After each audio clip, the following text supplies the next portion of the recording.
আমি আজকের মাহফিলে এসে আনন্দিত হয়েছি বিশেষ একটি কারণ আজকে যারা মাহফিলের আয়োজন করেছেন তারা মাত্র কয়েকটা পরিবার মুসলিম হিসেবে এলাকায় বসবাস করেন। এর আশেপাশে বেশিরভাগ আমার অমুসলিম দাদা ভাইয়েরা বসবাস করেন।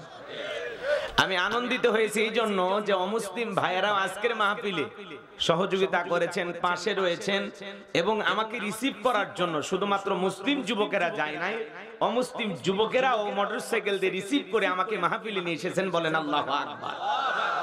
এটা বাংলাদেশের ইতিহাসে আমার জীবনে প্রথম। এমন ঘটনা আমার জীবনে কখনো ঘটে নাই। অমুসলিম ভাইদের সাথে দেখা হয়েছে, কথা হয়েছে, কিন্তু তারা যে মাহফিলের আয়োজন করতে পারে বা সহযোগিতা করতে পারে, পাশে থাকতে পারে, একজন বক্তাকে রিসিভ করার জন্য তারা মোটরসাইকেল নিয়ে এগিয়ে যেতে পারে, এটা আমি সাতক্ষীরার মাটিতে প্রথম দেখলাম। এজন্য আমরা বলতে চাই আমাদের সকলের সাথে যে হৃদ্রতা, যে ভ্রাতৃত্ব, যে ভালোবাসা, এই বন্ধন যেন আল্লাহ পাক কবুল করেন। সকলে বলুন আমিন। আমরা মুসলমানেরা পৃথিবীর জমিনে একটা উদাহরণ সৃষ্টি করতে চাই যে দল মত নির্বিশেষে সকলের প্রতি আমাদের শ্রদ্ধা, সম্মান বোধ, ভালোবাসা আছে না নাই? অমুসলিম ভাইয়েরা আজকের এই মাহফিলের আয়োজন করেছেন, পাশে রয়েছেন, সহযোগিতা করেছেন। এই জন্য দিল থেকে তাদেরকে আন্তরিক মোবারকবাদ, ধন্যবাদ জানাই এবং তাদেরকে বলতে চাই তারা যেন এইভাবে ভালো কাজের পাশে মৃত্যু পর্যন্ত থাকতে পারেন। আল্লাহ তাওফিক দান করেন। জোরে বলেন আমিন। বাংলাদেশের ঐতিহ্যবাহী সাতক্ষীরা জেলার পাটকেল খাটা থানার অন্তর্গত আসাননগর বাইতুল আমান জামি মসজিদ ও গ্রামবাসীর উদ্যোগে আজকের তাফসীরুল কোরআন মাহফিলের সম্মানিত সুযোগ্য অনারেবল প্রেসিডেন্ট, বিশিষ্ট রাজনীতিবিদ, সম্মানিত চেয়ারম্যান, শ্রদ্ধাভাজন নেতা জনাব মোহাম্মদ কামরুজ্জামান লিপু সাহেব, আল্লাহ পাক তার গোলামকে হায়াতে তৈয়বা সিয়াতে কুলিয়া দান করুন। সকলে বলুন আমিন। চেয়ারম্যান সাহেব যে এত ভালো হয় এবং অমায়িক ব্যবহারের হয়, ওনাকে না দেখলে বুঝতাম না। নিজের হাতে আত্ম আপ্যায়ন করেছেন, ভালোবাসা দিয়েছেন। আল্লাহ তাআলার কাছে দোয়া করছি, আমরা যতটুকু দেখলাম তাতে মনে হয় উনি অনেক একজন ভালো মানুষ। আমরা চাই সারাটা জীবন যেন আপনাদের পাশে থেকে ভালো মানুষ হয়ে খেদমত করা তৌফিক দান করেন। সকলে বলুন আমিন। আজকের প্রোগ্রামের প্রধান অতিথি বিশিষ্ট রাজনীতিবিদ, সমাজসেবক, মাননীয় এমপি মহোদয়, জননেতা জনাব ফিরোজ আহমেদ স্বপন, মাননীয় এমপি মহোদয়কে আল্লাহ পাক হায়াতে তৈয়বা সিয়াতে কুলিয়া দান করুন। সকলে বলুন আমিন। বিশেষ অতিথি জনাব বিপ্লব কুমার নাথ, আল্লাহ পাক তার গোলামকে জনগণের সেবক হিসেবে কবুল করুন। সকলে বলুন আমিন। আজকের প্রোগ্রামের অন্যান্য অতিথিবৃন্দ আলোচনা রেখে ধন্য করেছেন হাফেজ মাওলানা সাব্বির হুসাইন, কথা বলে ধন্য করেছেন বিশিষ্ট ইসলামী চিন্তাবিদ হাফেজ কারি মাওলানা আব্দুস সাত্তার আজাদি সাহেব। সকল আলোচকের আলোচনা আল্লাহ পাক দ্বীনের জন্য, ইসলামের জন্য, কোরআনের খেদমতের জন্য কবুল করুন। সকলে বলুন আমিন। মাহফিল পরিচালনা মাওলানা ইউসুফ আল আজাদি, আল্লাহ পাক তার গোলামকে কবুল করুন। সকলে বলুন আমিন। মঞ্চ উপস্থিত সম্মানিত উলামায়ে কেরাম, সামনে বসা পিতৃ সমতুল্য মুরব্বী বাবাজিরা, কলিজার টুকরা প্রাণপ্রিয় যুবক ভাইরা, ছোট ছোট সোনা মানিকেরা, পর্দার আড়ালের সম্মানিত অবলা সরলা আবেদা সালেহা মা ও বোনেরা, প্রশাসনের সম্মানিত পুলিশের ভাইয়েরা, টিভির ভাইয়েরা, জাতির বিবেক প্রিয় সাংবাদিক বন্ধুগণ, বিভিন্ন রাজনৈতিক দলের সম্মানিত নেতা কর্মী ভাইয়েরা, সবাইকে আরেকটি বার সালাম দিচ্ছি। আশা করছি সকলেই সালামের জবাব জোরে সোরে দেবেন। আসসালামু আলাইকুম ওয়া রাহমাতুল্লাহি ওয়া বারাকাতুহু। ওয়া আলাইকুম আসসালাম ওয়া রাহমাতুল্লাহ। আমরা শুকরিয়া আদায় করতেছি সেই মহান রবের দরবারে, আল্লাহ পাক সুবহানাহু ওয়া তাআলা অত্যন্ত দয়া করে, করুণা করে, মায় করে, মোহাব্বত করে, ভালোবেসে, পছন্দ করে, অত্র এলাকা থেকে গুণে গুণে গুণান্বিত করে, যাচাই বাছাই করে শুধুমাত্র কেবলমাত্র কোরআনুল কারীমের মোহাব্বতে আজকের মাহফিলে আসার বসার সুযোগ দান করেছেন। সে মহান রবের দরবারে সিজদাবনত চিত্তে কালিমাতু শুকর আদায় করে পড়ছি আলহামদুলিল্লাহ। লক্ষ কোটি দরুদ সালাম মানবতার শ্রেষ্ঠ বন্ধু বিশ্বনবী, বিশ্বনেতা, যে নবী আইয়ামে জাহিলিয়াতের যুগে আগমন করে অসভ্য মানুষগুলোকে সভ্য বানিয়েছেন, অভদ্র মানুষগুলোকে ভদ্র বানিয়েছেন, কোরআন নামের সংবিধান দিয়া, কোরআনের রাজ কায়েম করে সোনালী যুগ উপহার দিয়া মদিনার পাক ভূমিতে শায়িত আছেন। সে রাসূলের প্রতি কলিজা ভরা মুহাব্বত নিয়ে পড়ছি দরুদ সালাম। সকলেই পড়ুন সাল্লাল্লাহু আলাইহি ওয়াসাল্লাম। সম্মানিত ভাইরা, আজকের প্রোগ্রামে আসতে পেরে বসতে পেরে আপনারা খুশি না বেজার? কারা কারা বেজার দুই হাত তুলে দেখান। মাঝে মাঝে দুই একজন হাত তুলতে চায়। সব জায়গায় তালে তালে মিলালে বিপদ আছে না নাই? যে কোনো কাজ বুঝে শুনে করা লাগবে। মুসলমান পা ফেলবে চিন্তা করে ফেলবে যে এইটা আমি পা যে ফেলতেছি এটা সওয়াবের রাস্তা না গুনাহের রাস্তা, আমি রাস্তা ধরে জান্নাতে যাচ্ছি নাকি জাহান্নামে যাচ্ছি। মুসলমান যে কোনো কাজ চিন্তা ভাবনা করবে। কথা বলেন ঠিক কিনা? চিন্তা ভাবনা করে করার দরকার আছে না নাই? ভাবিয়া করিও কাজ, করিয়া ভাবিও না। কথা বলেন ঠিক কিনা? তো সম্মানিত ভাইয়েরা আমার, আজকের এই প্রোগ্রামে অনেকে হাত তুলতে চাচ্ছেন। শুধু জোশ থাকলে হবে না, জোশের সাথে হুঁশও থাকা লাগবে। এজন্য আমাদেরকে বলা হয় হুজুকি আর গুজাবে বাঙালি। যাই কয় আইরে সেই দিকে যাইরে, বোঝা সোজা নাইরে, লাঠি পিটা খাইরে, মার খাওয়ার পরে হুঁশা এই কাম করছিলেন। এই জন্য যে কোনো কাজ বুঝে শুনে করবেন। আজকের এই প্রোগ্রামে আসতে পেরে বসতে পেরে কারা কারা খুশি, মুখে নিয়ে হাসি, আওয়াজে বেশি আল্লাহ নামের এমন একটি স্লোগান দেবেন, এলাকায় যদি কোনো ইসলাম বিরোধী অপশক্তি থাকে তাদের কলিজায় যেন কম্পন সৃষ্টি হয়, এমন আওয়াজ তুলতে রাজি আছেন যারা? বীর মুসলমানের মতো দুটি হাত টান টান করে তুলে দেখান তো তারা। লিল্লাহে তাকবীর, লিল্লাহে তাকবীর। আল কোরআনের আলো, আল হাদিসের আলো, দুনিয়ার মুসলিম আমার নেতা তোমার নেতা, আমার নেতা তোমার নেতা। লিল্লাহে তাকবীর। আল কোরআনের আলো, আল হাদিসের আলো, দুর্নীতির আলো। হাত না অনেকে ঝোঁকে তালে বলেই ফেলেছেন দুর্নীতির আলো ঘরে ঘরে যা। বাংলাদেশে দুর্নীতি দমন কমিশন আছে না নাই? এরপরে দুর্নীতি কমেছে নাকি ডিজিটাল কাজে বেড়েই চলেছে? দিন যত গড়াচ্ছে দুর্নীতির পাল্লা তত ভারী হচ্ছে। কথা বলেন ঠিক কিনা? আমরা চাই আমাদের এই প্রিয় মাতৃভূমি বাংলাদেশ দুর্নীতি মুক্ত আল্লাহ কবুল করুন, চিল্লা বলুন আমিন। আমরা চাই আমাদের বাংলাদেশ মাদক মুক্ত আল্লাহ কবুল করুন, চিল্লা বলুন আমিন। আমরা চাই আমাদের বাংলাদেশ যৌতুক মুক্ত আল্লাহ কবুল করুন, চিল্লা বলুন আমিন। সম্মানিত ভাইরা আমার, ভূমিকায় লম্বা কথা নয়, সরাসরি মূল আলোচনায় প্রবেশ করতে চাই। কথা বলার কোনো সুযোগ নাই, কারণ এখন প্রায় রাত 11:30 বেজে গেছে। সর্বোচ্চ হয়তো আপনারা আর ঘন্টাখানেক সময় দিবেন, কারণ এখন কাজের মৌসুম, অনেকেই কাজে ব্যস্ত। তারপরে হয়তো বা মোহাব্বত আর ভালোবাসার টানে কিছু মানুষ ছুটে এসেছেন। কথা বলেন ঠিক কিনা? যদি এখন কাজের মৌসুম না হইতো, যেটুকু ফাঁকা দেখা যায় এটুকু ফাঁকা থাকতো না। কথা বলেন না কেন? আমি আজকের মাহফিলে এসে আনন্দিত হয়েছি বিশেষ একটি কারণ আজকে যারা মাহফিলের আয়োজন করেছেন তারা মাত্র কয়েকটা পরিবার মুসলিম হিসেবে এলাকায় বসবাস করেন। এর আশেপাশে বেশিরভাগ আমার অমুসলিম দাদা ভাইয়েরা বসবাস করেন। আমি আনন্দিত হয়েছি এই জন্য যে অমুসলিম ভাইয়েরা আজকের মাহফিলে সহযোগিতা করেছেন, পাশে রয়েছেন এবং আমাকে রিসিভ করার জন্য শুধুমাত্র মুসলিম যুবকেরা যায় নাই, অমুসলিম যুবকেরাও মোটরসাইকেল দিয়ে রিসিভ করে আমাকে মাহফিলে নিয়ে এসেছেন। বলেন আল্লাহু আকবার। এটা বাংলাদেশের ইতিহাসে আমার জীবনে প্রথম। এমন ঘটনা আমার জীবনে কখনো ঘটে নাই। অমুসলিম ভাইদের সাথে দেখা হয়েছে, কথা হয়েছে, কিন্তু তারা যে মাহফিলের আয়োজন করতে পারে বা সহযোগিতা করতে পারে, পাশে থাকতে পারে, একজন বক্তাকে রিসিভ করার জন্য তারা মোটরসাইকেল নিয়ে এগিয়ে যেতে পারে, এটা আমি সাতক্ষীরার মাটিতে প্রথম দেখলাম। এজন্য আমরা বলতে চাই আমাদের সকলের সাথে যে হৃদ্রতা, যে ভ্রাতৃত্ব, যে ভালোবাসা, এই বন্ধন যেন আল্লাহ পাক কবুল করেন। সকলে বলুন আমিন। আমরা মুসলমানেরা পৃথিবীর জমিনে একটা উদাহরণ সৃষ্টি করতে চাই যে দল মত নির্বিশেষে সকলের প্রতি আমাদের শ্রদ্ধা, সম্মানবোধ, ভালোবাসা আছে না নাই? অমুসলিম ভাইয়েরা আজকের এই মাহফিলের আয়োজন করেছেন, পাশে রয়েছেন, সহযোগিতা করেছেন। এই জন্য দিল থেকে তাদেরকে আন্তরিক মোবারকবাদ, ধন্যবাদ জানাই এবং তাদেরকে বলতে চাই তারা যেন এইভাবে ভালো কাজের পাশে মৃত্যু পর্যন্ত থাকতে পারেন। আল্লাহ তৌফিক দান করেন, জোরে বলেন আমিন।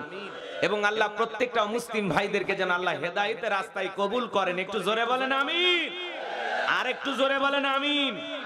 আরো একবার বলেন আমিন। আমি আনন্দিত হয়েছি যে সাতক্ষীরার অমুসলিম যুবক ভাইয়েরা আজকের জান্নাতের বাগানের সহযোগিতা করেছেন, আজকের জান্নাতের বাগান লাগানোর জন্য তারা পাশে রয়েছেন এবং আশেপাশে থেকে অমুসলিম ভাইয়েরা অনেক আজকের মাহফিলে উপস্থিত হয়েছেন।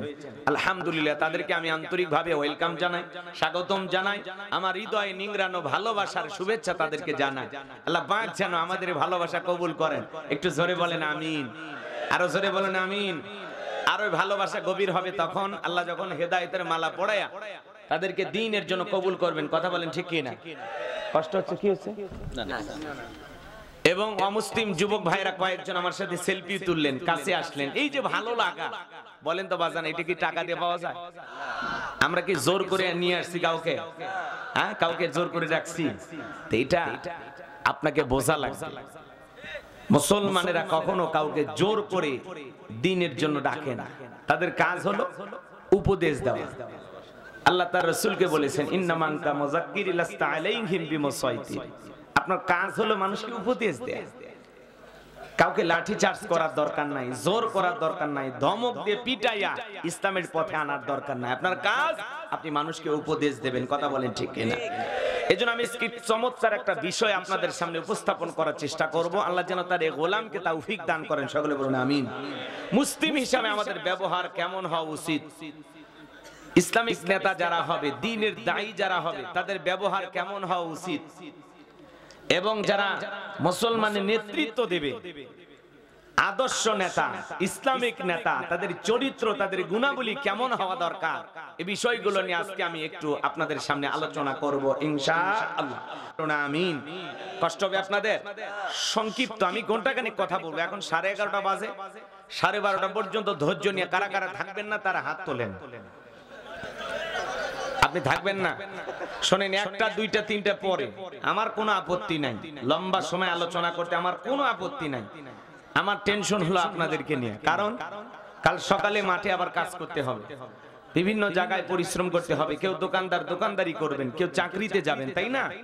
এই জন্য আমি অনুরোধের ভাষায় বলবো, আপনাদেরও যেন কষ্ট না হয়, আমারও যেন পরিবেশটা ঠিক থাকে, আমিও যেন দূরের মানুষ যাইতে পারি সময় মতো। আপাতত 12:30 পর্যন্ত একটা চুক্তি হোক, তারপরে সময় পরে এটা দেখা যাবে ইনশাআল্লাহ। একটা বললেন তো হবে, বোনাস টাইম তো আসেই, তাই না? আপাতত 12:30 পর্যন্ত নড়াচড়া করবেন না। কারা কারা 2 হাত তুলে বলেন ইনশাআল্লাহ? একটু জোরে বলেন ইনশাআল্লাহ। মাঝে মাঝে হাত তুলিনি কারা দেখেন তো? যারা হাত তোলে নাই নিয়তে ভেজাল আছে। নিয়তে ভেজাল থাকলে আপনি এখনই চলে যান, আমার আপত্তি নেই, কিন্তু দয়া করে পরিবেশ নষ্ট করবেন না। 1টা ঘন্টা শোনেন, একটু শোনেন আমি কি বলতে চাই, আমাকে বলার একটু সুযোগ করে দেন। এখন যারা যাবেন তারা হাত তোলেন। আলহামদুলিল্লাহ, কেউ হাত তোলে না। এই যে ওয়াদা দিলেন, ওয়াদা ভঙ্গ করা কিসের লক্ষণ? জোরে বলেন কিসের লক্ষণ? আলহামদুলিল্লাহ, সবই বোঝেন আপনারা। আসলে সাতক্ষীরার মানুষ অনেক চালাক, বোকা শোকা নাই তো। আর দক্ষিণবঙ্গের মানুষ বোকা থাকে? পাশেই সুন্দরবন, সাতক্ষীরার আকর্ষণ সড়ক পথে সুন্দরবন, তাই না? হ্যাঁ, সাইনবোর্ডে লিখে রাখবেন আপনারা, সাতক্ষীরার আকর্ষণ সড়ক পথে সুন্দরবন। তো বাঘের সাথে লড়াই করে মধু নিয়ে আসেন আপনারা, তাই না? আরে আল্লাহর বান্দাদের সাহস কত! নিজের চোখে বাঘ দেখছেন আপনারা, তাই না? আর আমরা দেখছি চিড়িয়াখানায়, আর আপনি দেখছেন সুন্দরবনে। সাহস কত আপনাদের! আবার মাঝে মাঝে শোনা যায় বাঘ যখন আক্রমণ করে পিটাইয়া বাঘকে মেরেও ফেলে দেয়। এরকম ঘটনা ঘটছে কিনা? তো যারা বাঘকে পিটাইয়া মারতে পারে, তারা বাতিলকেও পিটাইয়া মারতে পারবে। কথা বলেন ঠিক কিনা? তারা বাতিলের চোখ রাগানিকে ভয় পায় না। কথা বলেন ঠিক কিনা? ইসলামের বিরুদ্ধে যারা অবস্থান নেবে, যারা এই জমিন থেকে ইসলামকে বিতাড়িত করতে চায়, তাদের বিরুদ্ধে মুসলমানকে এরকম শক্ত ভূমিকা পালন করা লাগবে। কথা বলে ঠিক কিনা? কোন শৌখিন যেন সবল মেরে ইসলামকে যেন লাঞ্ছিত না করতে পারে, ইসলামকে বিদায় করার ষড়যন্ত্র না করতে পারে। কথা বলেন ঠিক কিনা? সম্মানিত ভাইরা আমার, সজাগ থাকতে হবে, সচেতন থাকতে হবে। সাতক্ষীরার মানুষের দেহের শক্তি যেমন, ইমানের শক্তি যেন তেমন হয়। আল্লাহ কবুল করেন। জোরে বলেন আমিন। আমি আর ভূমিকায় কথা বাড়াবো না, আল্লাহর কোরআন থেকে কথা বলবো। কথা বললে সমস্যা আছে? কথা বলেন, এই কোরআনের মধ্যে কোনো ভেজাল আছে? কোনো মিথ্যা আছে? কোনো ধোঁকা আছে? থাকবে কি করে? কিতাবটি নাজিল করেছেন কি? সে আল্লাহ রাব্বুল আলামিন বলেন, যালিকাল কিতাবু লা রাইবা ফি। এটি এমন একটি কিতাব, যেই কিতাবের মধ্যে কোনো সন্দেহ নাই, কোনো সংশয় নাই, কোনো মিথ্যা নাই, কোনো ধোঁকা নাই। There is no doubt. বলুন আল্লাহু আকবার। হুদাল্লিল মুত্তাকিন, মুত্তাকি বান্দাদের জন্য গাইডলাইন হিসেবে, পথ প্রদর্শক হিসেবে আসমান থেকে কিতাবটি নাজিল করেছেন কে? আল্লাহ। সে আল্লাহর কোরআনের আলোচনা শুনলে লাভ না লস? লাভ। লাভটা কি আমার আল্লাহ জানায় দিলেন, ওয়া ইযা কুরিয়াল কুরআনু ফাসতামিউ লাহু ওয়া আনসিতু লাআল্লাকুম তুরহামুন।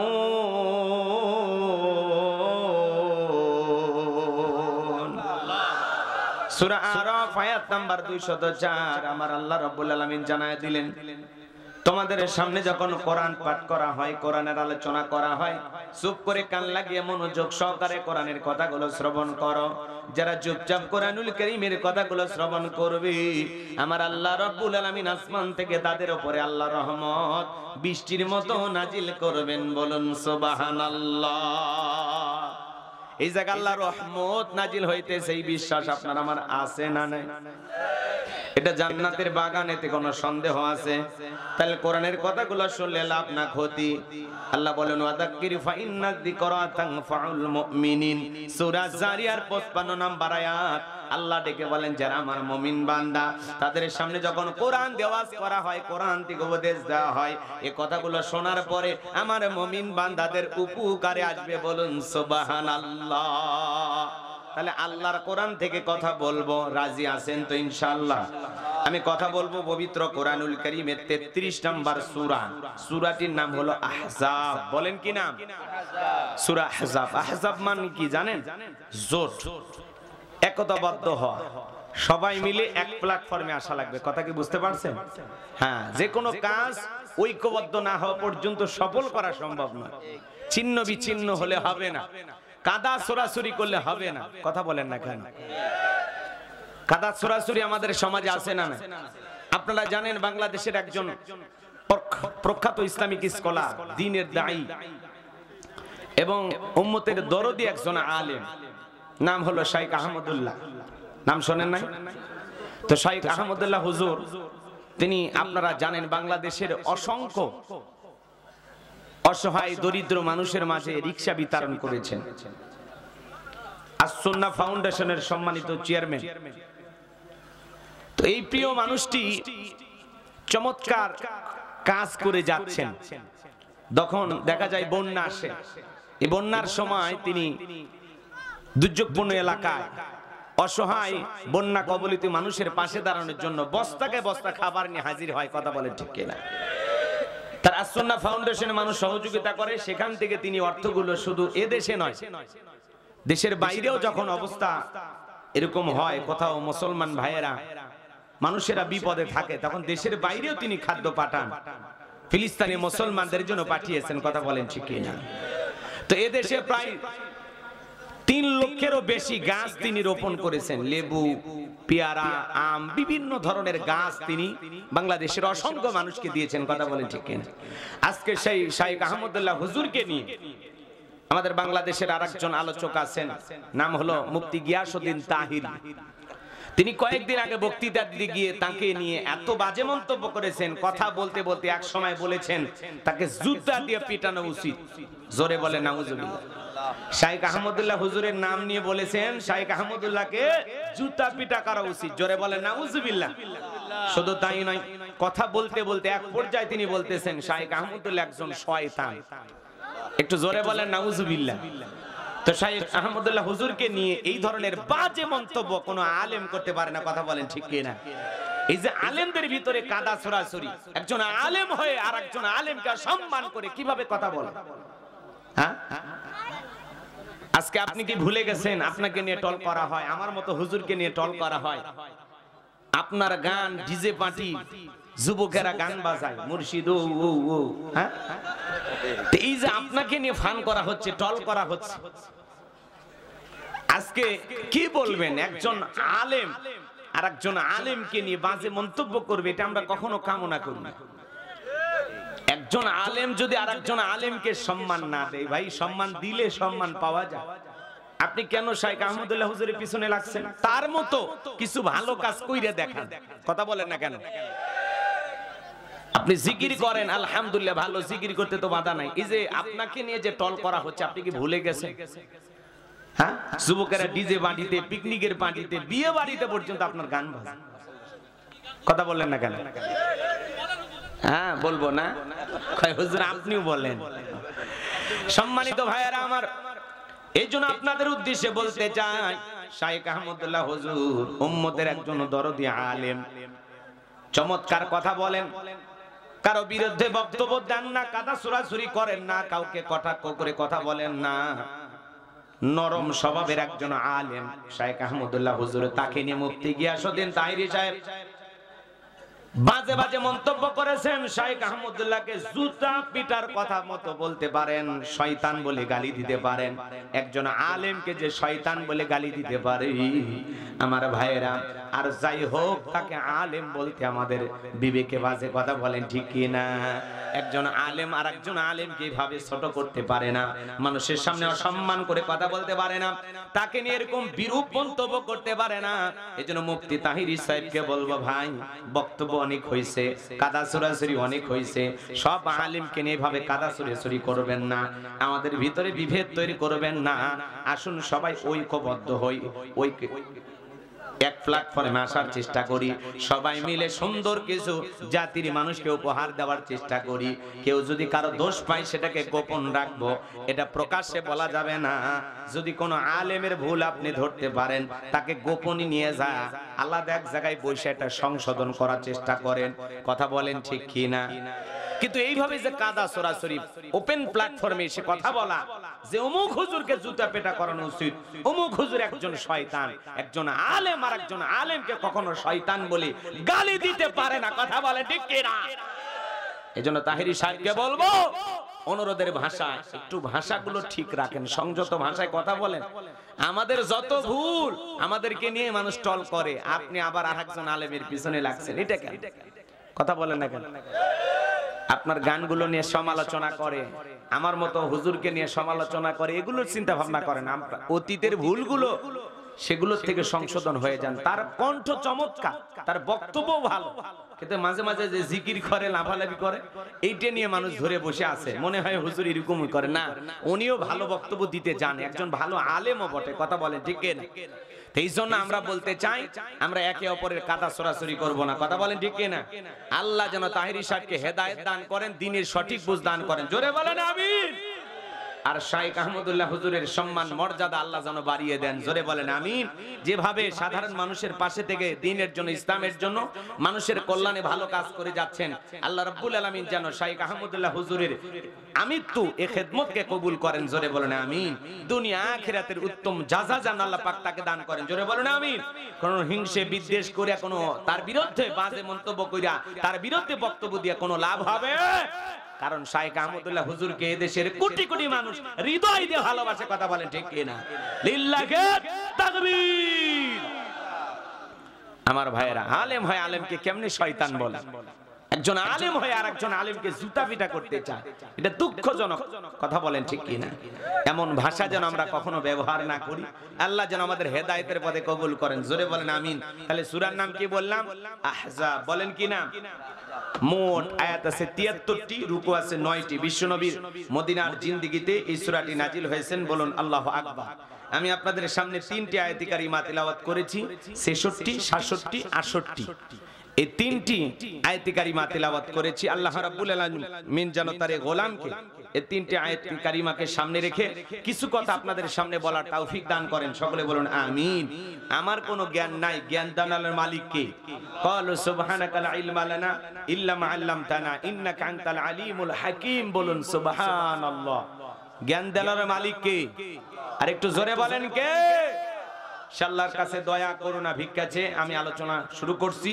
একটু দিল উজাড় করে, কণ্ঠ উজাড় করে সবাই আমার সাথে তেলাওয়াত করুন।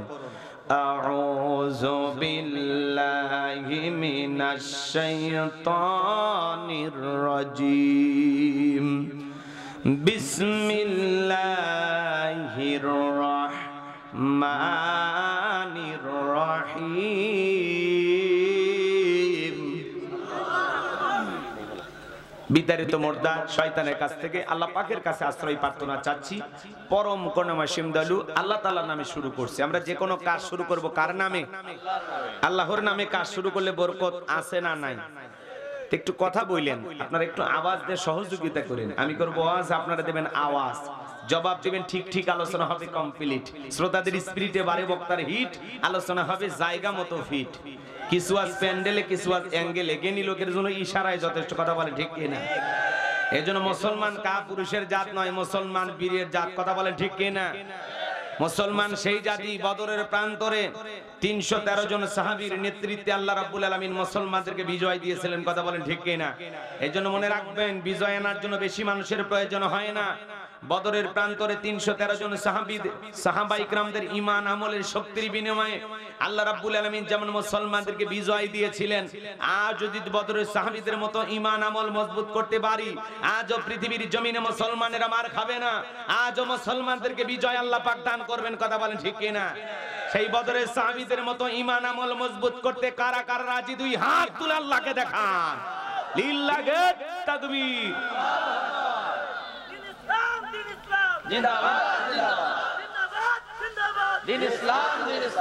এই জন্য কাদা ছোড়াছুরি করলে হবে না। একজন আলেম আর একজন আলিমকে সম্মান দিয়ে কথা বলতে হবে, কথা বলে ঠিক কিনা? সম্মানিত ভাইয়েরা আমার, চলুন আমি আলোচনা করি, একটু আমাকে সুযোগ করে দেন, ভালো লাগবে ইনশাআল্লাহ। কোরআনের কথা ভালো লাগবে না তাদের কাছে, যাদের এদিকে খেয়াল করেন, যার মনটা আবু বকরের মতো নরম, কোরআন শুনলে তার ঈমানটা বাড়বে। সুবহানাল্লাহ বলেন। জাদাতুহুম ঈমানা, কোরআন শুনলে মুমিনের ঈমানটা বৃদ্ধি পায়, ঈমানের ব্যাটারিতে চার্জ হয়। আল্লাহু আকবার বলেন। কিন্তু মনটা যদি আবু জেহেলের মতো শয়তানি দিয়ে ভরা থাকে, সারা রাত কোরআন শুনেও আবু জেহেল সকালবেলায় উঠে বলে নবী মুহাম্মদ পাগল। জোরে কোন নাউজুবিল্লাহ। এরে আবু জেহেল, নবী যদি পাগল হয় তুই কি ছাগল? হ্যাঁ, সারা রাত কোরআন শুনেও ভাগ্যে হেদায়েত জোটে নাই, কথা বলেন ঠিক কিনা? আর আবু বকর শুনে ঈমান বাড়ে। আবু বকর কোরআন শুনে হেদায়েত প্রাপ্ত হয়ে জান্নাতের 1 নাম্বার সার্টিফিকেট প্রাপ্ত সাহাবী হয়। আর আবু জেহেল শুনে ওর শয়তানি বাইরে জাহান্নামের রাস্তায় যায়, কথা বলে ঠিক কিনা? এই জন্য মনটা আবু বকরের মতো নরম করতে রাজি আছেন তো ইনশাআল্লাহ? আর আবু জেহেলের মতো পেঁয়াজ গুজতে ভরা থাকলে দেখবেন কোরআন শুনে আলেমদের বিরুদ্ধে সমালোচনা করে, আছে না নাই? সাইজ চলে ঝড় করতে এগুলো ওয়াজ এই সেই বক্তব্য, মানে বিরাট বড় মুফতি সাহেব, মুহাদ্দিস সাহেব, আছে না নাই? যাই হোক বাজান, হেরে যাবে ওদের হিংসা, জিতে যাবে আমাদের ভালোবাসা। কোন সমালোচনায় কোনো কাজে আসবে না ইনশাআল্লাহ, কথা বলেন ঠিক কি না? একটু জবান ছেড়ে সবাই আমার সাথে যারা তিলাওয়াত করতে পারেন তিলাওয়াত করুন। আল্লাহ রাব্বুল আলামিন বলেন, ইয়াউমা তুকাল্লাবু ওয়ুজুহুহুম ফিন্নার। আল্লাহ রাব্বুল আলামিন বলেন, সেদিন মানুষের মুখমণ্ডল গুলোকে আগুন দিয়ে পুড়িয়ে ফেলা হবে। ভালো করে কথাগুলো বোঝার চেষ্টা করবেন। ইয়াউমা তুকাল্লাবু ওয়ুজুহুহুম ফিন্নার, সেদিন মানুষের মুখমণ্ডল গুলো আগুন দিয়ে পুড়িয়ে ওলটপালট করে ফেলা হবে। সেদিন কোন দিন? ভাইয়েরা আমার, গভীর মনোযোগ দিয়ে কথাগুলো শুনবেন।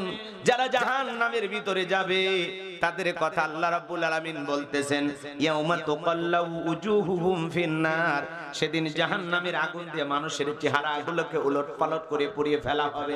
ওই জাহান্নামের আগুনে মানুষগুলো জ্বলতে জ্বলতে পুড়তে পুড়তে চেহারা হয়ে যাবে কয়লার মতো কালো।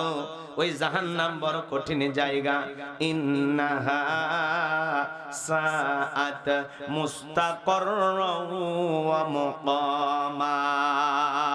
সূরা ফুরকানের ভিতর আল্লাহ পাক জানায়া দিলেন, নিশ্চয়ই জাহান্নাম আবাসস্থল হিসাবে, বসতির জায়গা হিসাবে কত না নিকৃষ্টতম একটা স্থান। জাহান্নাম সুখের জায়গা না, জাহান্নাম হলো যন্ত্রণার কারখানা। এ বাজান গো আমার, ওই জাহান্নাম বড় কঠিন জায়গা। আমার আল্লাহ রাব্বুল আলামিন বলেন, ইন্না জাহান্নামা কানাত মিরসাদা লিত্তাগিনা মাআবা লাবিযিনা ফিহা আহকাবা লা ইয়াযুকুনা ফিহা বারদাও ওয়ালা শারাবা ইল্লা হামিমাও ওয়া গাসসাকা। আল্লাহ রাব্বুল আলামিন বলেন ইন্না জাহান্নামা কানাত মিরসাদা, নিশ্চয় জাহান্নাম ওত পেতে রয়েছে, ফুলসিরাতের কিনারায় জাহান্নাম ওত পেতে রয়েছে। এটা আল্লাহর অবাধ্য গোলামদের থাকার আবাসস্থল। এখানে তারা যুগের পর যুগ বসবাস করবে। একটা মানুষ কত লক্ষ বছর, কত কোটি বছর জাহান্নামের আগুনে জ্বলবে, এর সঠিক ইলমার জ্ঞান আছে কার কাছে? আর একটু জোরে বলেন কার কাছে? ওই জাহান্নামের আগুনে মানুষ জ্বলতে জ্বলতে পুড়তে পুড়তে চেহারা হয়ে যাবে কয়লার মতো কালো। এই দুনিয়ার আগুনের চাইতে জাহান্নামের আগুনের পাওয়ার হলো 70 গুণ বেশি। হে বাজান গো আমার, সামান্য সূর্যের তাপে আপনি আমি অস্থির হয়ে গেছি, গরম গরম বলে স্লোগান দিতেছি, পাগল পারা হয়ে গেছি। কিন্তু এই জাহান্নাম বড় কঠিন জায়গা। হযরতে আবু হুরায়রা রাদিয়াল্লাহু তাআলা বলেন ওই জাহান্নামের আগুনকে আল্লাহ পাক 1000 বছর জ্বালায়া, জাহান্নামের আগুনের কালার হয়েছিল সাদা। আবার 1000 বছর জ্বালায়া জাহান্নামের আগুনের কালার হয়েছিল লাল বর্ণ। আবার 1000 বছর জ্বালায়া জাহান্নামের আগুনের কালার হয়ে গেছে কৃষ্ণ বর্ণ, অন্ধকার রাত্রির মতো কালো। ওই জাহান্নামের আগুনে যারা জ্বলবে, ওই জাহান্নামের আগুনে জ্বলতে জ্বলতে পুড়তে পুড়তে চেহারা হয়ে যাবে কয়লার মতো কালো। জাহান্নামীরা জাহান্নামের আগুনের যন্ত্রণা সহ্য করতে পারবে না। ওই জাহান্নামীর আগুনে পুড়তে পুড়তে জাহান্নামীরা ক্ষুধার্ত হয়ে যখন বলবে আল্লাহ খাবার দাও, আল্লাহ খাবার দাও, বারবার যখন চিৎকার মারবে, আল্লাহ তখন ফেরেশতাদেরকে অর্ডার দেবে আমার জাহান্নামী বান্দাদেরকে খাদ্য পরিবেশন করো। জাহান্নামের তলদেশে এক ধরনের ফলের চাষ করা হবে, যেই ফলের নাম হলো জাক্কুম, কাঁটাযুক্ত ফল। ওই ফলটা যখন জাহান্নামী বান্দাদের হাতে হাতে পরিবেশন করা হবে, ওই ফলটা পাওয়া মাত্রই জাহান্নামীরা খাবার মনে করে যখন গলার ভিতরে দেবে, ওই ফলটা গলার মাঝামাঝি আটকে যাবে, ভিতরেও যাবে না, বাহিরেও আসবে না।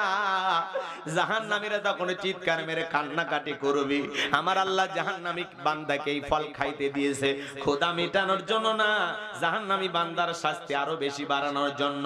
ওই গলার মাঝামাঝি ফলটা যখন আটকে যাবে বাজান, গলার ভিতরেও যাবে না, বাহিরেও আসবে না, ওই কাঁটাগুলো ফুটবে আর জাহান্নামীরা ছটফট করবে, কান্নাকাটি করবে, আর ডেকে বলবে আল্লাহ এ কেমন ফল খাওয়াইতে দিল, ভিতরেও যায় না, বাহিরেও আসে না, আর সহ্য করতে পারি না গো মালিক। ওই জাহান্নামীরা যখন চিৎকার মেরে বলবে পানি দাও, পানি দাও, পানি দাও, আমার আল্লাহ তখন বলেন লা ইয়াযুকুনা ফিহা রাবা, তাদেরকে মিনারেল ওয়াটার দেওয়া হবে না, ঠান্ডা কোনো পানি দেওয়া হবে না। যে পানি পান করে জাহান্নামী তার বুকের জ্বালা তৃষ্ণাকে নিবারণ করতে পারে, কেমন পানি দেওয়া হবে? ইল্লা হামিমা ওয়া গাসসাকা, এমন উত্তপ্ত ফুটান্ত গরম পানি দেওয়া হবে বাজার, যা পুষ ব্যতীত কিছুই নয়। ও সাতক্ষীরার মুসলমান বাবাজিরা, দেগের ভিতরে বড় বড় ফোড়া হয়, ফাটায় দিলে ভিতর দিকে কি বের হয়? পুষ। হাসপাতাল থেকে সংগ্রহ করে দেব, 1 গ্লাস খাবেন, কেউ 50,000 টাকা দেব, 1 লাখ দিলেও খাবেন। শুনেই ঘৃণা লাগতেছে, সি সি হুজুর এগুলো কি মানুষ খায়? এগুলো একটা কথা বললেন। এ বাজান গো আমার, দিল দিয়া কথাগুলো বোঝার চেষ্টা করবেন, আমি গুনাহগার যে কথা বলতে চাই। এই পুজের কথা শুনে আপনি সিসি করতেছেন। সূরা নাবার 25 নাম্বার আয়াত। এখানে একজন মাদ্রাসার প্রিন্সিপাল হুজুর বসে আছেন। আল্লাহ রাব্বুল আলামিন বলেন ইল্লা হামিমা ওয়া গাসসাকা, এমন উত্তপ্ত ফুটান্ত গরম পানি তাদেরকে পান করানো হবে যা পুজ ব্যতীত কিছুই নয়। ওই পুজওয়ালা দুর্গন্ধওয়ালা পানি জাহান্নামীরা যখন পান করবে, জাহান্নামীর দেহের লাড়ি ভুড়ি গুলো গলে গলে পেছনের রাস্তা দিয়ে বের হয়ে যাবে। ওই জাহান্নামের পানিটা যখন চেহারার সামনে নেবে, চেহারাটা ঝলসে যাবে, দেহের গোস্ত গুলো খসে খসে পড়বে। ওই জাহান্নাম বড় কঠিন জায়গা। দরিয়া নামে জাহান্নামীদেরকে এমন একটা খাবার দেওয়া হবে যে খাবার না পুষ্টি যোগাবে না জাহান্নামীদের ক্ষুধা মেটাবে। যেমন পৃথিবীতে একটা খাবার পাওয়া যায়, প্যাকেটের গায়ে বদনাম লেখা থাকে, ধূমপান মৃত্যু ঘটায়, ধূমপান ক্যান্সারের কারণ। এরপরে মানুষ খায়, বিড়ি খাইলে কি ক্ষুধা মিটা যায়? দেহের ওজন বৃদ্ধি পায়? কথা কয় না ভাই মানুষ, তারপরেও কেন খায়? কথা বোঝেন নাই? এই দরিয়া নামে যে খাবারটা জাহান্নামীদেরকে দেওয়া হবে, দরি, এই খাবারটা হলো এরকম, না পুষ্টি যোগাবে না ক্ষুধা মেটাবে। কথা কি বোঝেন নাই? বিড়ি খাইয়া সিগারেট খাইয়া কোনো লাভ হয় ভাই? মানে 8-10টা বিড়ি খেলে দুপুরে খাবার খাওয়া লাগে না, এরকম কি হয় কখনো? যতই খান, এটা একটা নেশা। যারা পান করে মজা পায়, টানে টানে তৃপ্তি আনে, খায় আর উপরের দিকে ধোঁয়া ছাড়ে, আসমানে ঠেকলো নাকি? আছে না নাই ভাই? আর যারা বিড়ি সিগারেট খায় দেখবেন শার্ট গেঞ্জি এগুলো পুড়তে পুড়তে খইসালা হয়, আর যদি পাঞ্জাবি শার্ট খেইসালা হয় ভিতরে হইছে আটা সালা। কথা বলেন ঠিক কি না? এরপরেও খাই, মজা পাই যে।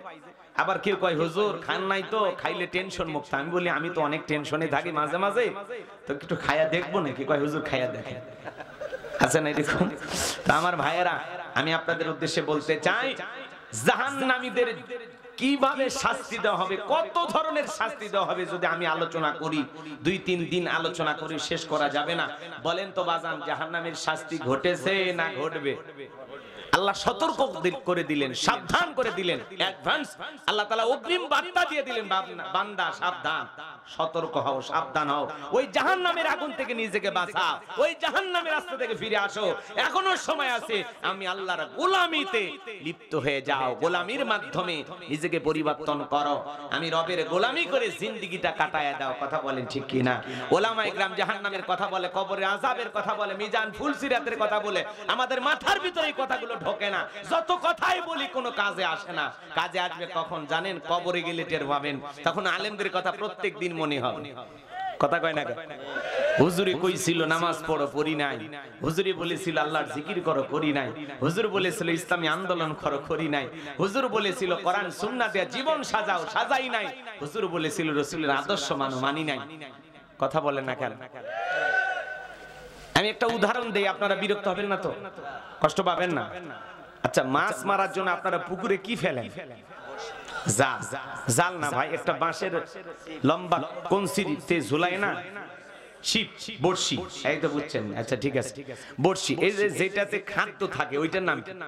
বড়শি। ওটাই বড়শি। আর লাঠিটা? ছিপ। ছিপ। আচ্ছা ঠিক আছে, আমরা বড়শি ধরি পুরোটাই, ঠিক আছে। আচ্ছা, কিছু খাবার দিয়া একজন ব্যক্তি মাছ মারার জন্য পুকুরে কি ফেলাইছে? বড়শি ফেলাইছে। তো মনে করেন এই পুকুরের মধ্যে 2 দল মাছ, একটা ভালো মাছ আর একটা মন্দ মাছ। ধরেন ভালো মাছ তারা আলেমদের মতো ভূমিকা পালন করে বলতেছে, এই খবরদার, যে খাবার দেখতেছে সেটা খাবার না, এটা হলো ষড়যন্ত্র। তোরে ধরার জন্য একজন লোক বড়শি ফেলাইছে, টপ করে খাবার খাবি, জপ করে উপরে তুলবে, নিয়ে আছার মারবে, বাড়িতে নিয়ে যায়া একেবারে তোর চামড়া উপরে যা আছে ওইটা কি বলেন আপনারা? আস্তে আস্তে ওইটা ফেলাইয়া টুকরো টুকরো করিয়া ঝাল মশলা দিয়া পাতিলে রান্না করে আস্তে করে খেয়ে ফেলে দিবে। সাবধান, অতএব ওই খাবারটা খাস না। তখন মন্দ মাছেরা বলে, হ্যাঁ আমাদের না খাওয়ার ওয়াজ কইরা আমরা চলে যাব, আর এই সুযোগে তুমি খাইবা, তা হবে না। তখন ওই ভালো মাছের কথা না শুইনা এই মন্দ মাছগুলো যখন টপ করে খাইছে, উপরে থাকা বেচারা বড়শি টান মেরে তুলে মারছে একটা আশা। যত লাফালাফি করে তত বাড়ি মারে। দেখেন না, এই যে বাজারে যে মাছ কাটতে দেন, যে মাছটা লাফালাফি করে ওদের কাছে খাইটিয়া থাকে না, বড় একটা খাইটিয়া দা মাথায় দেয় একটা বাড়ি। রুই কাতলা বলেন মরে শেষ। কথা কোন ঠিক কিনা? এই যে উপরে উঠে ফিটানটা শুরু হয়ে গেল, এরপরে বাড়িতে নিয়ে যায় উপরে যে আষ্টেগুলো ছিল, কথাকে বোঝা না, চামড়া যা ছিল সিলে শেষ। এখানে ফাঁকাতে নিয়ে খালি এরকম ঘুষতেছে। মাছটা কান্দে, ওর কান্দন আর কেউ শোনে না, এ কান্দাকাটি করে। এরপরে যে আপনার স্ত্রী এর বটিতে নিয়ে কি করে? আদর করে না? মাথাটা আলাদা করে, ফেসেটা আলাদা করে, চাকা আলাদা করে, পেটি আলাদা করে, কুইরিয়া কুইরিয়া সুন্দর করে ঝাল মশলা দিয়া একেবারে ফাঁতিলে তুলে আগুন লাগায়। মাছটা কান্দে আর বলে, হারি একবার যদি পুকুরে যাওয়ার সুযোগ পাইতাম সব মন্দ মাছদেরকে বলে দিতাম যে এই যে ভালো মাছেরা যে কথা বলে এগুলো কথা সত্য। এই যে আমাদের দুনিয়াতে যাওয়ার পরে এই করেছিল, এই কথাগুলো আমি বলার সুযোগ পাইতাম। বলেন তো বাজান, ওই পাতিলের মাছ কি পুকুরে যাওয়ার আর সুযোগ পাবে? কবরে থাকা ব্যক্তি কি কোনোদিন উঠে এসে বলতে পারবে ওলামায়ে কেরাম যা বলে যা সত্য? খবরদার, তোমরা আর বেনামাজি থাকো না, সুদ খাইও না, ঘুষ খাইও না, জিনা ব্যভিচারী করো না, কোরআন সুন্নাহর বিরুদ্ধে অবস্থান নিও না, রাসূলের আদর্শ মানো, ওলামায়ে কেরাম যা বলে সেই কথাতে আমল করো। বলেন তো কবর থেকে কোন ব্যক্তি উঠে এসে এই কথা বলার সুযোগ কি পাইছে? এই জন্য বাজান উদাহরণ দিলাম, কিছুই বুঝলেন না তাহলে কিন্তু সমস্যা। একটা উদাহরণ দিয়েছি কিছু শিক্ষার জন্য, কিছু বোঝার জন্য। আপনাদের মগজের ভিতরে কি কথাগুলো ঢুকেছে? তাহলে কবরের ভিতরে আযাব আছে না নাই? আযাব কার জন্য? যারা নেক আমল করে গেছে তাদের জন্য, না যারা বদ আমল করে গেছে তাদের জন্য? নেককারদের জন্য না গুনাহগারের জন্য? জাহান্নাম কাদের জন্য? হ্যাঁ, এই যে বোঝা লাগবে। আল্লাহর অবাধ্য নাফরমান বেঈমান যারা শয়তানের ধোঁকায় পড়ে, ওয়াসওয়াসায় পড়ে মিসগাইড হয়েছে, ভুল পথে পরিচালিত হয়েছে, বিপদগামী হয়েছে, তাদের জন্য জাহান্নাম। আর যারা সিরাতুল মুস্তাকিমের প্রতীক হয়েছে, আল্লাহর দেখানো পথে চলেছে, রাসূলের রেখে যাওয়া আদর্শ মোতাবেক চলেছে, ওলামা ইকরাম যেভাবে নেক আমল করতে বলেছে সেভাবে আমল করেছে, এই মানুষগুলোর স্থান হবে জান্নাতে। কথা বলেন ঠিক কি না? তাহলে এখন আপনি জীবন সাজানোর দায়িত্ব আপনার। ভালো করে বোঝার চেষ্টা করবেন বাজান গো আমার। আমি গুনাহগার যে কথা বলতে চাচ্ছিলাম, ওই জাহান্নাম বড় কঠিন জায়গা। সেই জাহান্নামের আগুন থেকে বাঁচার জন্য আমাদেরকে নেক আমল করা লাগবে। আমলের বিকল্প কোনো রাস্তা খোলা নাই। এই জন্য বাজান ও আমার, ওই জাহান্নামের আগুন থেকে বাঁচার জন্য মালিকের গোলামি করার দরকার আছে না নাই? রবের গোলামি করার দরকার আছে না নাই? আল্লাহ রাব্বুল আলামিন আমাদের সবাইকে তার গোলাম হওয়ার তৌফিক দান করুন, কোরআন সুন্নাহ মোতাবেক চলার তৌফিক দান করুন, পাঁচ ওয়াক্ত নামাজি বানায়া দেন, দ্বীনের বুঝ দান করেন। একটু জোরে বলেন আমিন। আল্লাহ রাব্বুল আলামিন বলেন, ইয়াউমা তুকাল্লাবু ওয়ুজুহুহুম ফিন্নার। সেদিন জাহান্নামের আগুন দিয়া মানুষের চেহারাগুলোকে পুড়িয়ে ওলটপালট করে ফেলা হবে। ওই জাহান্নামের আগুনে মানুষগুলো পুড়তে পুড়তে যন্ত্রণায় ছটফট করবে, কান্নাকাটি করবে, আর ডেকে বলবে ইয়াকুলুনা ইয়া লাইতানা আতা'নাল্লাহ ওয়া আতা'নার রাসূলা। জাহান্নামীরা আফসোস করে বলবে, হাই আফসোস, আমরা যদি দুনিয়াতে আল্লাহকে মানতাম, রাসূলকে মানতাম, আল্লাহর দেখানো পথে চলতাম, রাসূলের রেখে যাওয়া আদর্শের পথে চলতাম, আল্লাহকে মানতাম, রাসূলকে মানতাম, তাহলে আমাদেরকে এইভাবে জাহান্নামের আগুনে জ্বলা লাগতো না। তাহলে জাহান্নামীরা কি বলবে? ইয়াকুলুনা ইয়া লাইতানা আতা'নাল্লাহ ওয়া আতা'নার রাসূলা। তারা আফসোস করে বলবে, হাই আফসোস, আমরা যদি দুনিয়াতে আল্লাহকে মানতাম, রাসূলকে মানতাম। ভালো করে বোঝার চেষ্টা করবেন। আল্লাহকে যদি মানতাম, রাসূলকে যদি মানতাম, আল্লাহর বিধান মোতাবেক, রাসূলের রেখে যাওয়া আদর্শ মোতাবেক যদি চলতাম, তাহলে আমাদেরকে এইভাবে জাহান্নামের আগুনে জ্বলা লাগতো। ভালো করে বোঝেন, তারা কি স্বীকার করলো? বুঝতে পারছেন? তার মানে তারা আল্লাহর পথে চলে নাই, রাসূলের রেখে যাওয়া আদর্শ মোতাবেক চলে নাই, আল্লাহ রাব্বুল আলামিনের বিধান মানে নাই, রাসূলের রেখে যাওয়া আদর্শ মানে নাই। কথা বলেন ঠিক কি না? এখন আসলে এই লোকগুলো কি ইচ্ছা করে মানে নাই, নাকি তাদেরকে মানতে দেওয়া হয় নাই? সে কথাগুলো একটু জানার দরকার আছে। ওটা ভাষা করিয়েন না। আগে বলেছি ভাই 12:30টার পরে উঠেন, ঠিক আছে?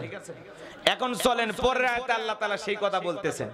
আমার আল্লাহ রাব্বুল আলামিন বলেন, ওয়াকালু রাব্বানা ইন্না আতা'না সাদাতানা ওয়া কুবারা'ানা ফাআদাল্লুনা সাবিলা।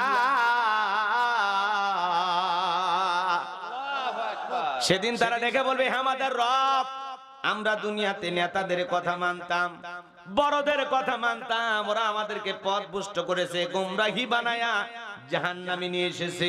তাহলে কয় শ্রেণীর মানুষের কথা তারা স্বীকার করলো? কথা কয় না। আমি কি বানাইতেছি? কথা বলেন, একটু কথা বোঝেন। তারা বলবে, ওয়াকালু রব্বানা, হে আমাদের রব, ইন্না আতা'না সাদাতানা, আমরা দুনিয়াতে নেতাদের কথা মানতাম, ওয়া কুবারা, কার কথা? প্রথমে নেতাদের কথা, সাদাতানা মানে নেতাদের কথা, কুবারা মানে কি? বড়দের কথা মানতাম। ফাআদাল্লুনা সাবিলা, তারা আমাদেরকে পথভ্রষ্ট করেছে, গোমরাহি বানাইছে। হুজুর কথা ঠিক আছে? জি জি আলহামদুলিল্লাহ। একটু কথা বোঝার চেষ্টা করবেন। তাহলে এই জায়গায় আমরা দুই শ্রেণীর মানুষ পাইলাম। কয় শ্রেণীর মানুষ? তাহলে দুই শ্রেণীর মানুষ মানুষকে জাহান্নামে নিয়ে যায়। এদের মুখোশ একটু উন্মোচন করা দরকার আছে না নাই? তার আগে আমি আপনাদেরকে বলতে চাই আদর্শ নেতা কারা, কোন নেতার অনুসরণ করবেন, কেমন নেতার পিছনে হাঁটবেন, একটু তাদের কথা বলার দরকার আছে না নাই? তাহলে ইসলামিক নেতা কারা, আদর্শ নেতা কারা, এই পৃথিবীর শ্রেষ্ঠ নেতার নাম কি বলেন? আপনাদের কথা বলতে মনে একটু লজ্জা হচ্ছে না? আচ্ছা, আপনার আমার নবী পৃথিবীর শ্রেষ্ঠ নেতা, এটা মানতে কি আপনাদের সমস্যা আছে? তাহলে বলেন আমার নেতা তোমার নেতা, আমার নেতা তোমার নেতা, পৃথিবীর শ্রেষ্ঠ নেতা মুহাম্মদ রাসূলুল্লাহ সাল্লাল্লাহু আলাইহি সাল্লাম। তাকে ইমামুল মুরসালিন বলা হয়, ইমামুল মুত্তাকিন বলা হয়। ভালো করে বুঝবেন, পৃথিবীর শ্রেষ্ঠ নেতা মুহাম্মদ রাসূলুল্লাহ সাল্লাল্লাহু আলাইহি সাল্লাম, যার চরিত্রের সার্টিফিকেট আল্লাহ দিয়ে বলেন ওয়া ইন্নাকা লাআলা খুলুকিন আযীম, নবী হলেন পূত পবিত্র মহান চরিত্রের অধিকারী। বলুন আল্লাহু আকবার। কেমন নেতা, 63 বছরে একটি মিথ্যা কথা বলেননি, বলুন আল্লাহু আকবার। এমন বিশ্ব রেকর্ড পৃথিবীর আর কোন নেতার আছে? নাই। তিনি মানুষ হিসেবে কেমন? রাহমাতাল লিল আলামিন বলা হয়। আমি কি একটু বলবো রাসূল আদর্শ নেতা হিসেবে কেমন? আমি কি একটু বলবো? আমার ভাইয়েরা, আপনার আমার প্রিয় নবী মুহাম্মদ রাসূলুল্লাহ সাল্লাল্লাহু আলাইহি সাল্লাম নেতা হিসেবে কেমন নেতা ছিলেন? ইসলামিক নেতা কারে বলে, আদর্শ নেতা কারে বলে? ও সাতক্ষীরার মুসলমান বাবাজিরা, হৃদয়ের কান পেতে গুনাহগারের কথাগুলো বোঝার চেষ্টা করবেন। আমার ভাইয়েরা, রাসূল আকরাম সাল্লাল্লাহু আলাইহি সাল্লামের জীবন থেকে সমস্ত কথাগুলো যদি আমি বলতে চাই, 2-3 রাত আলোচনা করে শেষ হবে না। আমি 2টা কথা আপনাদের সামনে উপস্থাপন করতে চাই। মক্কা বিজয়ের পরে বিশ্বনবী মুহাম্মদ রাসূলুল্লাহ সাল্লাল্লাহু আলাইহি সাল্লাম সাহাবায়ে কিরামদেরকে ডেকে বলেন, ও আমার সাহাবীরা, ওসমান ইবনে তালহাকে আমার কাছে ডাক দাও। সাহাবায়ে কিরাম ওসমান ইবনে তালহাকে ডাক দিতে গেলেন। এই ওসমান ইবনে তালহাকে মক্কা বিজয়ের পূর্বে খানায় কাবার চাবির দায়িত্ব কাফেররা ওসমান ইবনে তালহার হাতে দিয়েছিল। নবীজি ডেকে বলে, ওসমান ইবনে তালহা রে, খানায় কাবার দরজাটা একটু খুলে দাও, আমি আমার আল্লাহকে একটু সিজদা দিতে চাই। আল্লাহু আকবার। ওসমান ইবনে তালহা ডেকে বলে, কাফেরদের নিষেধ আছে, আপনার জন্য খানায় কাবার দরজা খোলা যাবে না। মক্কা বিজয়ের পরে সেই মানুষটাকে রাসূল তলব করতেছেন, ডাকতেছেন। এইবার ওসমান ইবনে তালহাকে যখন বলা হলো, ও ওসমান ইবনে তালহা, বিশ্বনবী তোমাকে ডেকেছেন। ওসমান ইবনে তালহার মনে মনে ভয় জাগ্রত হয়ে গেল।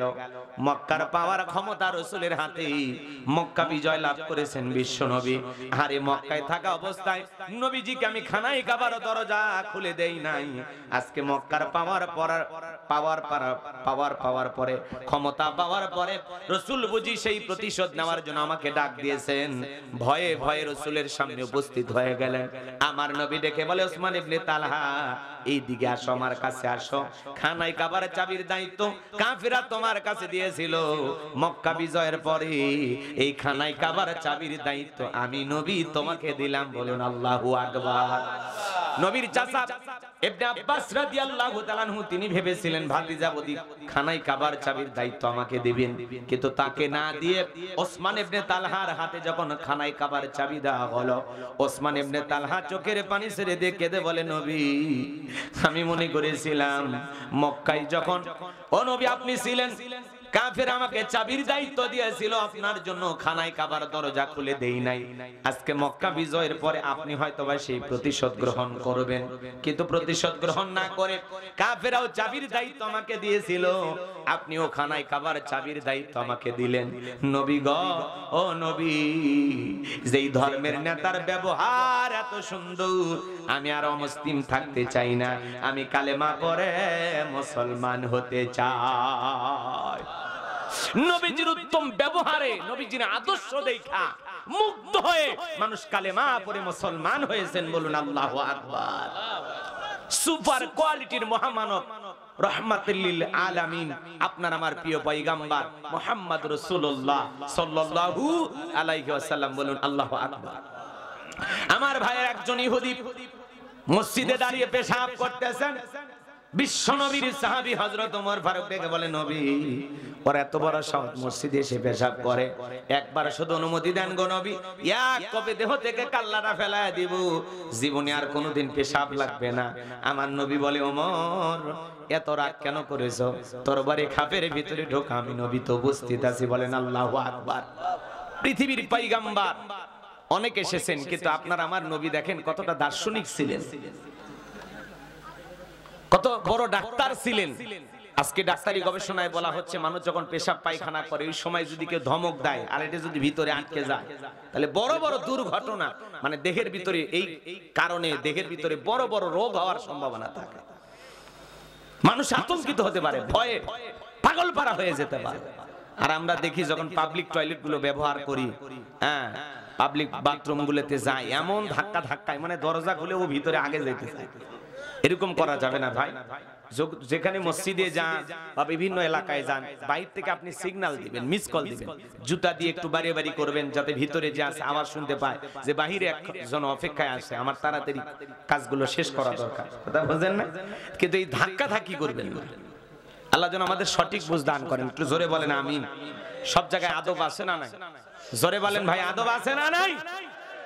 হ্যাঁ, জুতা বাড়ি বাড়ি করবেন অথবা গলা খা করে দেবেন, ভিতরে যিনি আছে উনি বুঝে ফেলে দিবে যে না বাহিরে আরেকজন ভাই আছে, উনিও ভিতরে আসতে চায়। আর যে অবস্থায় বাথরুমে থাকে, ওখানে কি মানুষ আধা ঘন্টা বিশ্রাম নিতে চায়? ওখানে কি এসি লাগানো আছে, একটু মানুষ ঘুমাবে? তো এই জিনিসগুলো মাথায় রাখবেন, ওইটার থেকে যত তাড়াতাড়ি বের হওয়া। আর যে গরম পড়ছে, কঠিন অবস্থা, কথা বলেন ঠিক কিনা? কষ্ট হচ্ছে আপনাদের এই কথাগুলো শুনতে? লিল্লাহে তাকবীর। আমার ভাইরা গভীর মনোযোগ দিয়ে কথাগুলো শ্রবণ করবেন। আমি যে কথা বলতে যাচ্ছিলাম, হযরত ওমর ফারুক ডেকে বলে, নবী গো তাকায় দেখেন কতগুলো পেশাব করতেছে, সব মনে জমায় রাখছে। নবী একবার শুধু অনুমতি দেন, এমন কায়দায় সাইড করবার জীবনে পেশাব লাগবে না। আমার নবী বলে, ওমর থামো, আমি আসি তো, তুমি ঠান্ডা হও। ইহুদির পেশাব করা শেষ হয়ে গেল, বিশ্ব নবী কাছে গেলেন, কাঁধে হাত দিলেন, দিয়ে বলে, শোনো, তুমি যে জায়গায় দাঁড়িয়ে পেশাব করেছো এটা আমাদের ইবাদতখানা, এখানে আমরা সালাত আদায় করি। তোমরা যেখানে উপশালায় ঈদ যায়, কেউ যদি যায় সিজদা, কেউ যদি যায় পেশাব করে, তুমি তাহলে কি করবা? ওই ইহুদি খাপ থেকে তরবারি বের করে বলে, তার মধ্যে আমার মধ্যে ফয়সালা করবে এই তরবারি। বিশ্বনবী তখন ডেকে বলে, যে জায়গায় দাঁড়িয়ে তুমি পেশাব করেছো এখানে আমরা আমাদের মালিক আল্লাহকে সিজদা দেই, আর কোনদিন এই জায়গায় পেশাব করবা না, যাও এখান থেকে তুমি চলে যাও। রাসূল আকরাম সাল্লাল্লাহু আলাইহি সাল্লাম কাঁধে হাত বুলিয়ে সুন্দর ব্যবহার করলেন। এভাবে যখন ইহুদিকে সুন্দর উত্তম ব্যবহার উপহার দিলেন, আমার ভাইয়েরা বিশ্বনবীর এই উত্তম ব্যবহারে মুগ্ধ হয়ে ইহুদি ডেকে বলে, আমি বারবার তাকায় দেখি ওমর খাপ থেকে তরবারি করে, তরবারি বের করে আপনার কাছ থেকে আমাকে হত্যার অনুমতি চায়, আর আপনি বারবার তাকে নিষেধ করলেন। ও নবী গো, যেই ধর্মের যেই পয়গম্বর মুহাম্মদ রাসূলুল্লাহ সাল্লাল্লাহু আলাইহি সাল্লামের ব্যবহার এত ভালো, যেই ধর্মের নেতার ব্যবহার এত সুন্দর, আমি আর ইহুদি থেকে বাড়িতে যেতে চাই না, আমি কালেমা পড়ে মুসলমান হতে চাই। চিৎকার মেরে বলুন আল্লাহু আকবার। এইজন্য আল্লাহ রাব্বুল আলামিন বলেন, ওয়ালা তাস্তাবিল হাসানাতু ওয়ালাস সাইয়্যিআ ইদফা বিল্লাতী হিয়া আহসানু ফাইযাল্লাযী বাইনাকা ওয়া বাইনাহু আদাওয়াতুন কাআন্নাহু ওয়ালিয়্যুন হামীম। আমার আল্লাহ ডেকে বলেন, ভালো আর মন্দ সমান হতে পারে না। তুমি যদি মন্দের জবাব ভালো দিয়া দাও, আমি আল্লাহ বলে দিলাম তোমার চরম শত্রুটাকে তোমার পরম বন্ধু বানায়া দিব। বলুন সুবহানাল্লাহ। কেউ গালি দিলে আপনি পাল্টা গালি দিলেন, এতে ঝামেলা কমবে না বাড়বে? কেউ হুমকি দিলেন, আপনি পাল্টা হুমকি দিলেন, ঝামেলা কমবে না বাড়বে?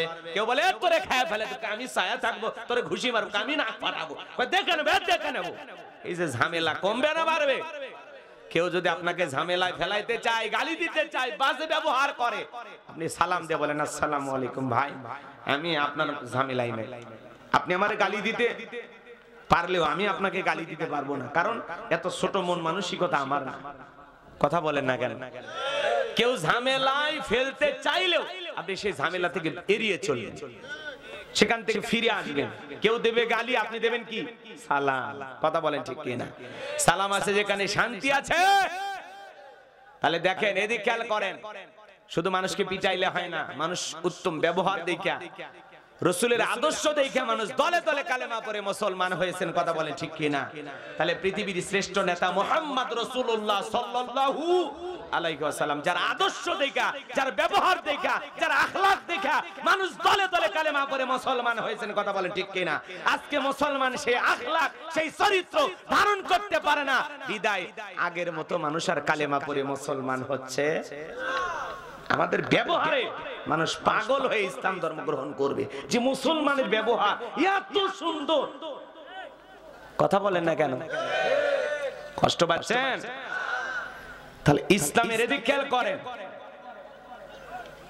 বিশ্ব নেতা মুহাম্মদ রাসূলুল্লাহ সাল্লাল্লাহু আলাইহি ওয়াসাল্লাম, তিনি নেতা হিসেবে কেমন, এই কথাগুলো নিয়ে যদি আমি আলোচনা করি 2-3 দিন চলে যাবে, এত সময় আমার হাতে নাই।